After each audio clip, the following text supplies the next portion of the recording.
This is the 217 Recovery Podcast with Corey Winfield. You know, they did me wrong. They did me dirty. They made me drink. But I'm not a baby. I'm not a kid. And co-host Marney Winfield. You know, you can be pretty sure that the decision that you made was the right one. God kind of paved the way for what was supposed to happen, I feel. It is the 12th of February. The year is 2022, and my name is Corey Winfield. My name is Marney Winfield. And this is the 217 Recovery Podcast. We talk about being in recovery, our lives, our daily struggle, and our wins and successes. But today, I'm kind of feeling like that open. Made me drink. But I'm not drinking today. So instead, I'm just walking around angry and bitter and mad. There's a few things that are making me feel this way. Okay. First of all, I can't eat. It's really driving me nuts. And I want to be over it. And people are listening and probably like, yeah, Corey, you've been talking about this for like 8 months now. Like, we get it. You know, your pancreas is crap and you had surgery. Yeah, we get it. But no, it hurts and it's irritating. And when I eat now, it feels like somebody punched me in the gut. And I had 6 cookies earlier. Nothing against Oreo. They were delicious. But that just set me into like a whole nother like, punched in the gut again. And I don't know what to do. I'm so over it. And so that has me irritated. We have a kitten who you named Luna. And I added Tick and Monster onto it. So Luna, Tick, Monster. Because she's running around here just driving me and Nico crazy. Nico's going to be 12 in May, and she's just kind of wanting to chill out, you know? She's like in her chilling years. She's retired. Yeah, and there's no chilling out with this other cat. And it's just, I don't know, like sometimes, and then I go to change out a coil in my vape and then realize, oh, yeah, they did sell me the wrong one at GT Vapor in Traverse City. And I told them, like, that's the wrong one. They're like, no, man, it'll work, bro. It'll work, bro. No, it didn't. So then I don't know. I'm just like at my wit's end. And I tell people all the time, especially Matt. I talk to my friend Matt a lot through Facebook. And I'm like, dude, you know, like just enjoy what you have. Enjoy what you have, bro. Just chill, bro. And here I am like, bro. Well, it's easy to start feeling that way when it feels like they just keep like bad things keep happening or like discomforts. You know, it makes everything feel worse. Yeah. But without the eating thing, I seriously feel like when we first get into recovery and we have that feeling of, oh, I can never drink again. And like we have that feeling of we're missing out on something. And tomorrow is the Super Bowl. Super Bowl food. I love pizza. I want pizza so bad. Chicken wings, dip. I want all that. I want pie. I want all kinds. I want food. I want Super Bowl food, meatballs, whatever, tacos. Oh, I want tacos so bad. Hamburger, steak, chicken. I want it all. And I got some soup. Thank you, honey, for buying me that. I do appreciate that. But I don't know. It's the same as when I first got in recovery and I thought I was missing something. Of course, we know now that I'm not missing anything. And truthfully, I'm probably not missing anything anyway. I'm like 400 pounds overweight anyway. So I don't really need to eat anything. And it's kind of surprising to me, too, how little I've eaten, but yet I'm not really hungry. And I don't know if this is my body's way of saying, yeah, dude, don't eat right now. Like, just take it easy. Well, yeah, because your organs are upset. And so that's initially going to be telling your body to just, and that's probably why when you do eat, you feel weird or like you're not digesting it. Like it just sits there, you said. Yeah. Kind of feeling. Yeah. I don't know. It's weird because it's like, I don't know. It's, you kind of compared it to drinking, right? Where it's like, it's an event, like it's something you do, right? Where I try to, not all the time, but I try to make like semi-healthy meals for us, you know, together so we can have, we don't ever usually have like breakfast or lunch together very often, but I try to make dinners together. And so with this sickness and the eating thing, it's hard because it's like, I don't know what to do. You know, I'm like, what am I? I feel like I'm like back in college where I'm like, well, what am I going to do for dinner tonight? If I eat, I can eat or not eat.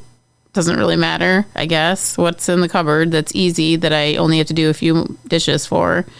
And whereas before it was like, I didn't mind making a mess and, you know, dirtying pans and cutting up stuff and to make something nice. But, you know, I just have to think that this is just temporary, you know, and that hopefully you'll start feeling normal at some point.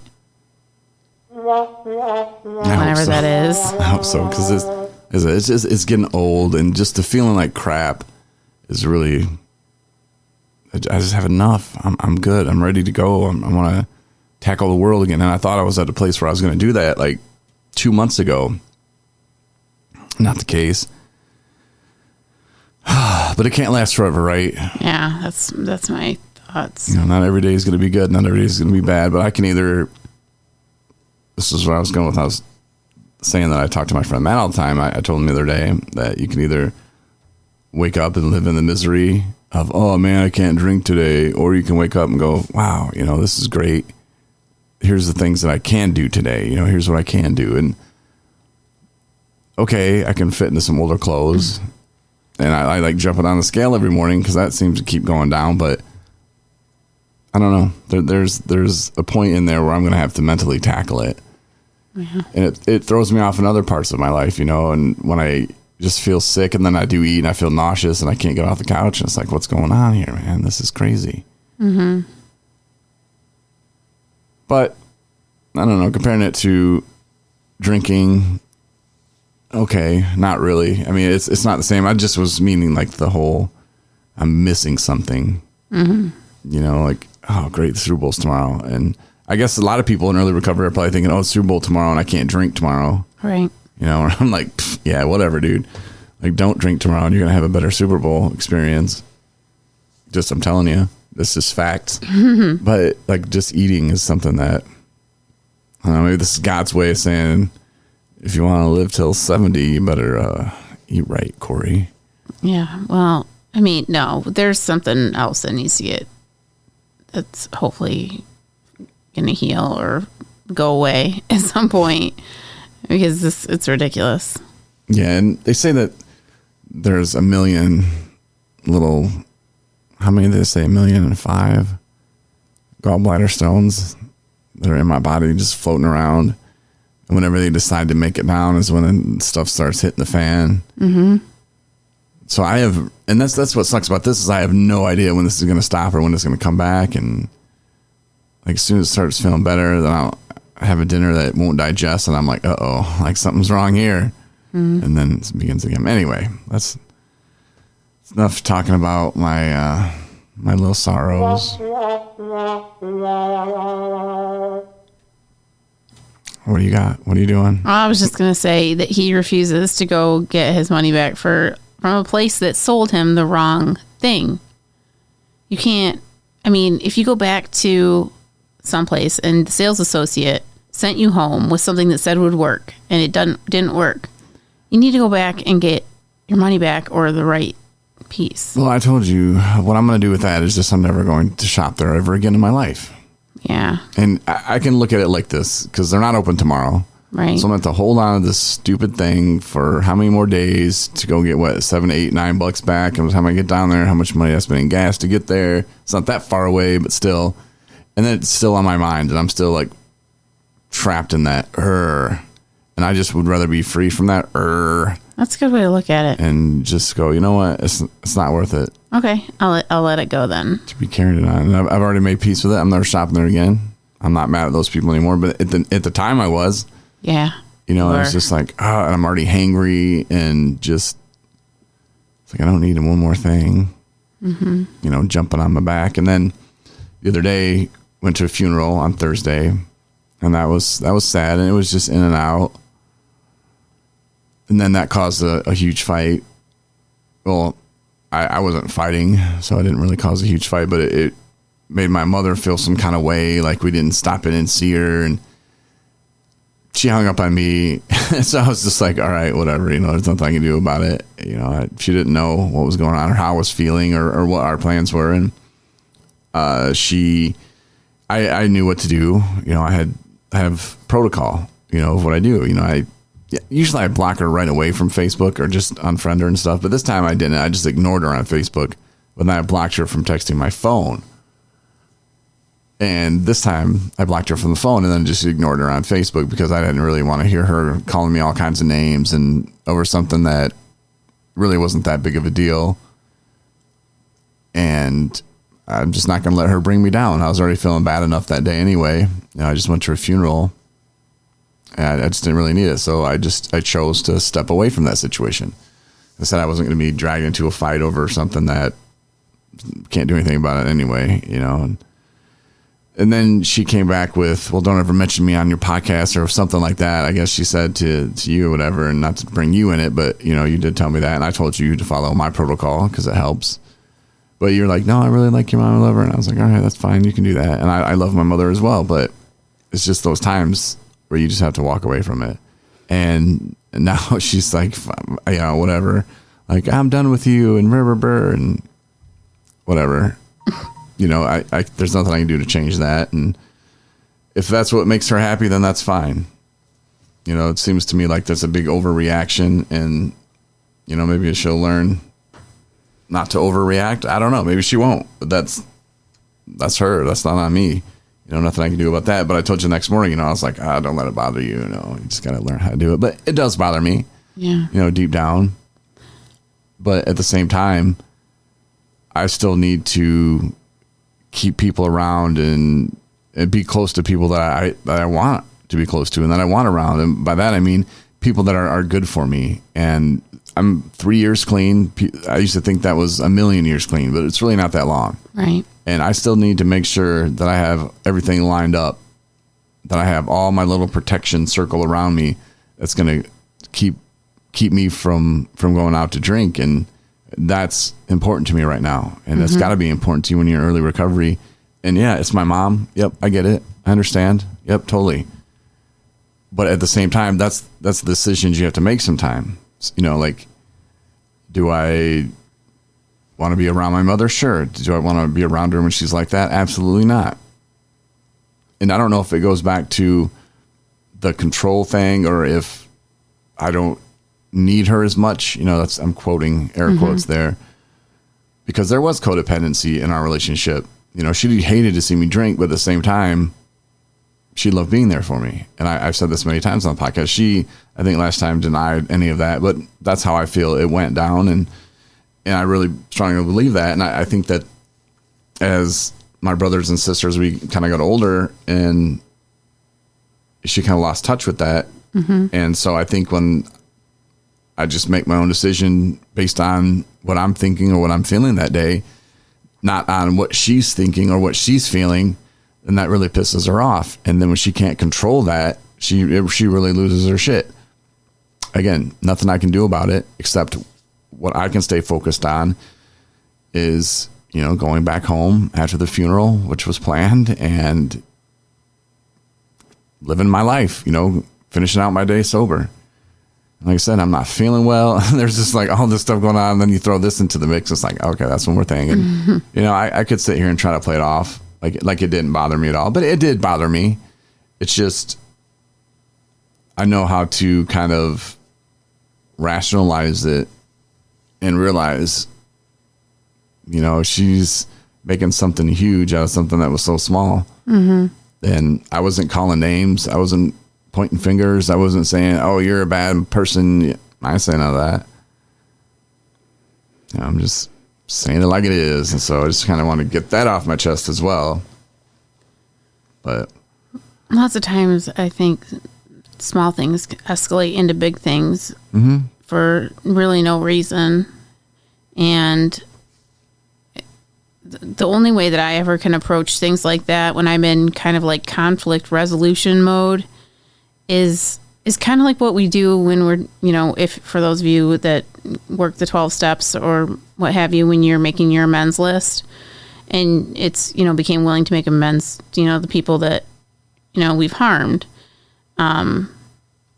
because you can't, lots of times when there's conflict, there's wrong on both parts. It doesn't just get one way, there's always two sides to every story.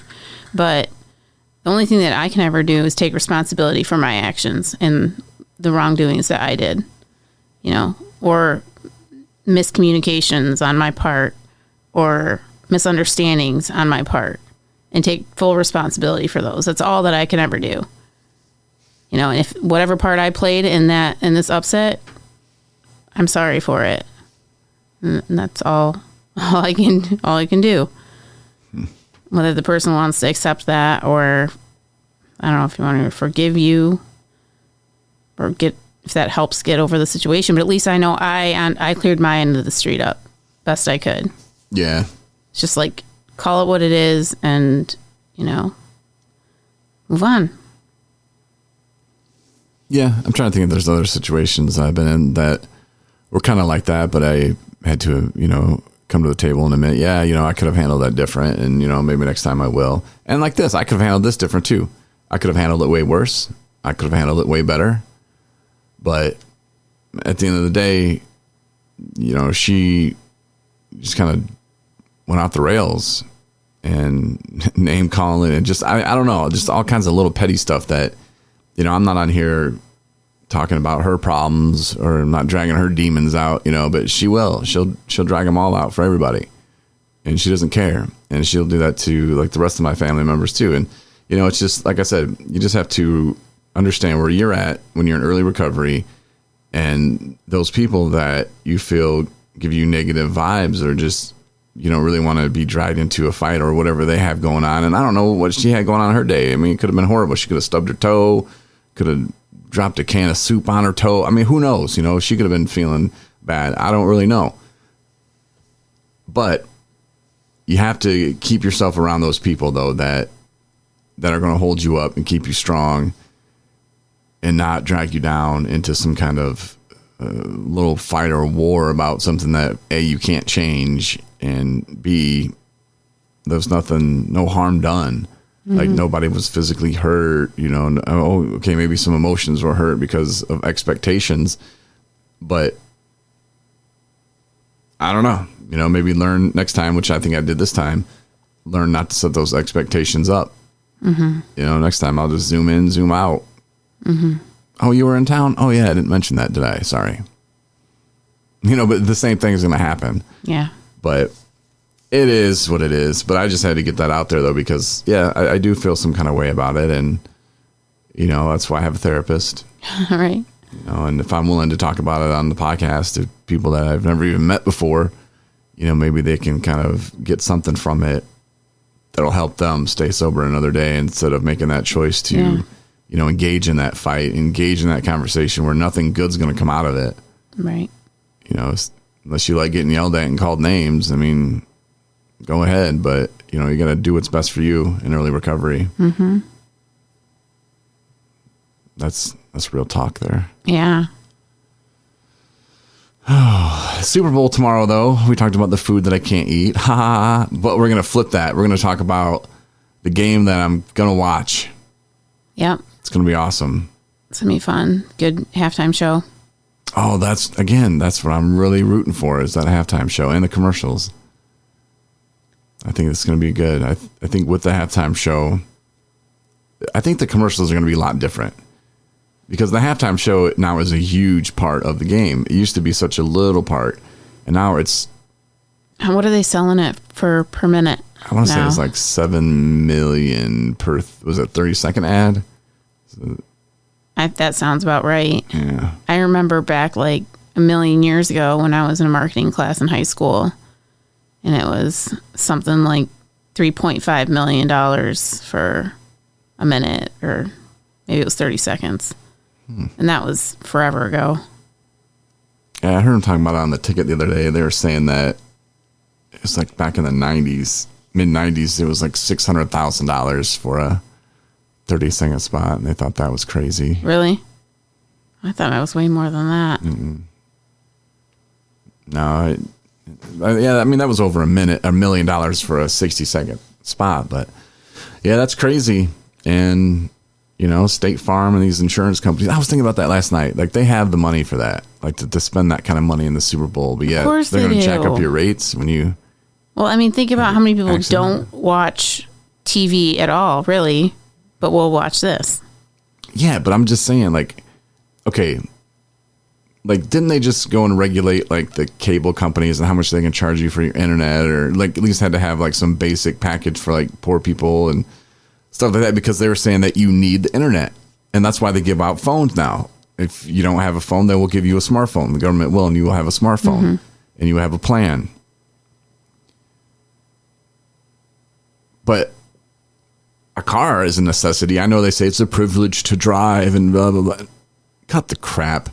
We really need to talk to our senators and stuff and get them to change a lot of different things. And we're just like, we just let it go by, I guess, because nobody really thinks about it. And not that I'm trying to jump on a soapbox up here and start preaching about it or anything, but I was just thinking about it last night. Like, you are forced to buy auto insurance, which, okay, that's a pretty good idea, I guess, in case you're going to accidents, hurt other people. Okay, sure, I guess. And you get in an accident and they're, no, we don't cover medical. Wait, what? What am I having this insurance for? Well, no, but like, they make us pay for that. And yet we have to like pay all these outrageous prices for that. And they're running around like they're broke and they're spending all this money to advertise. You don't need to advertise, homie.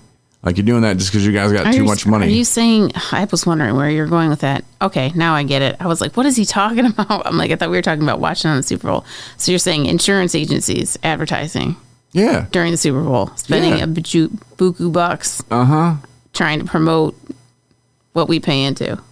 Yeah, and then tell Bob and Sally, oh, well, yeah, your claim's going to go up because you got into that fender bender.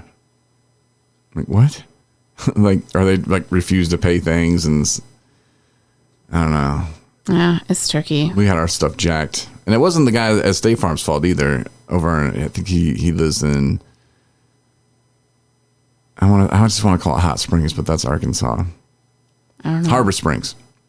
Brett something was his name. He's the State Farm agent there, and it wasn't even their fault. Like, I signed up, and then they wouldn't insure me because I was 2 weeks away from my 3-year anniversary from the OWI. So they're like, try again in January. And I'd already paid them. Like, all right, well, we're not going to go that route. Give me all my money back. And they were like, yeah, okay, we will. Well, and then corporate gets a hold of it and says no, and starts saying that I have some other company in Chicago is the reason why. I mean, just all kinds of crazy excuses. And I called them and I was like, look, something's not right here. I just want my money back. The company is a nonprofit. We really can't afford to, just be paying money to people and for nothing. We're going to need that back. And, oh, well, and they pretty much just told me, if we decided to give it back, we'll call you. And so then I had to go to Better Business Bureau and file a little thing on the guy in Petoskey because that's the only thing I could do. And then once I did that, then it kind of made some people go, wait, what? And then I'm getting called by corporate. And I mean, it got solved, but still, it was just kind of a mess. Well, that's what you and your squeaky wheel syndrome. And they're all paying money to be in a commercial Super Bowl. Come on, man. Give me back my $124. What? I was just saying. I know. I'm trying. That's all I can do. But that's all I got. Go Bengals. If you want. I got a nice call from my dad a couple days ago. Yeah. I did want to share that. That was nice. And I was kind of reflecting on it today. Your dad's in recovery. What? How many years? Ooh, is he 13 now or 14? 14. 14. You know his anniversary? If I think about it hard enough, I can. I want to say like April of, what would for it? Yeah, I guess it was in April of whatever year it makes it 14 years ago. Okay. Because, yeah. He was my drinking buddy, like it was crazy. When I grew up, I watched An Alcoholic Father, So it was really hard. And, you know, everybody deals it with recovery their own way, you know, and I don't know if you want to call, I thought he was a dry drunk for a while, but regardless, he's in a really good spot now. And he's very proud of me and what I'm doing, because he was by my hospital bed more every time, all the time. And he had to chase me down, and, you know, it was a mess. And what I was thinking about is him, you know, saying that he hasn't heard from me for a while or whatever. How am I doing? It's not because he's like, I haven't heard from you for a while. How are you doing? You know, like Still that, alive. right? Like, are you still breathing, kind of thing? Where he's just like, I feel left out. Like, I feel like I don't know what's going on in your exciting world right now. And so that was really nice. You know, I haven't called him and asked for anything in forever, and he was my go-to. I called my dad. If I needed money, I would call my dad, and he wouldn't give it to me always. But, you know, he caught on to my shenanigans, making up money. I don't know how many times I needed money for tampons in the course of a month. You know, I think after a while that got figured out. But yeah, I know. So I love my dad, and he is really super proud of me and you. And he's just, I think sometimes they have that, and we have those moments too, those aha moments where you like sit back and you're like, I'm really doing this. Like, I'm really doing this. And like full-fledged, 100%. And sometimes that's just unbelievable. Like, I never thought I would be in the spot where I am now. And I think he has those moments too. Like, he never thought I would get here to where I'm at right now. So for him to just reach out and call me and be like, not in so many words, but just whatever you're doing, keep on doing it. You're, you know, kind of thing. So. Yeah, and because he didn't shove down your throat like, hey, this is what I did. This is what you have to do. No, he didn't. You know, and he wasn't, I assume I wasn't in your life at this time, but he wasn't at your bedside going, you got to stop this. This has got to be the last time, or, you know, giving you ultimatums, or maybe he did. I don't know. But yeah, he had always very little to say about my drinking, just because he knew how bad he was, you know, for my entire childhood and into my adulthood. And so I think he'd feel like a hypocrite if he told me, like, what do you think you're doing? Get your shit together, Marney. Because, you know, it's kind of one of those things where he's just like, she'll figure it out when she figures it out, hopefully. I figured it out, Dad. So far, today I did. heck yeah. So It feels good. That's cool. It's a good time. Yeah. Shout out to your dad. for sure. And your mom. And my mom. So my dad, I don't know if he listens. I don't think he does. He- I don't know. Sometimes I think he does. Sometimes I think he doesn't. I know how we can get him to listen. How? It's just easy. It's just all you have to do is just forward the Well, yeah. podcast to his phone and to My stepmother, Pat. Pat. Well, but I don't want to do that because he tells me he listens to this preacher, that one that I was talking smack about. Well, I wasn't talking smack about. I just called him out, Clef Dollar or something, Mo Clef Dollar or something. I don't know. But my dad listens to him. No, I think he will listen. I think that when we have a good episode, then send him his way. Because I mean, it's also the other thing too, is when you say, "Hey, listen to our podcast," and there's 4 that are posted a week. Granted, one of them is a replay, but that's a lot of time, and it's kind of hit or miss if you're going to get something good or not. Right, someone just listened to this one So for the he's first just time. like, They're like, man, he probably listened to one, is is like, yeah, I'm not going to be tuning into that again. He's just bitching about his mom and his cats and Jesus, man, insurance companies. Yeah, whatever happened to gratitudes? Aren't we supposed to be talking about that on here? Yeah, what the hell? What is that about? But yeah, some are better than others. I don't know. It depends what kind of day we have. You know, it's something that we just kind of shoot from the hip and kind of go through our days sometimes. And some days are more inspiring than others. You know, it's just So true. like life. But we're here and we're doing it every day because we made a commitment to do it. as long as I'm not sick or keeling over or something like that, then yeah, we're here. So there's a lot to listen to, and you can listen to all of them. They're on the app. Yep. 217recovery.com. They're all there as well. I get your resources, all your info, and yeah, listen to some old podcasts if you want. Send them to your friends. So what we would really appreciate. Yep. Marnie's dad would really love it too.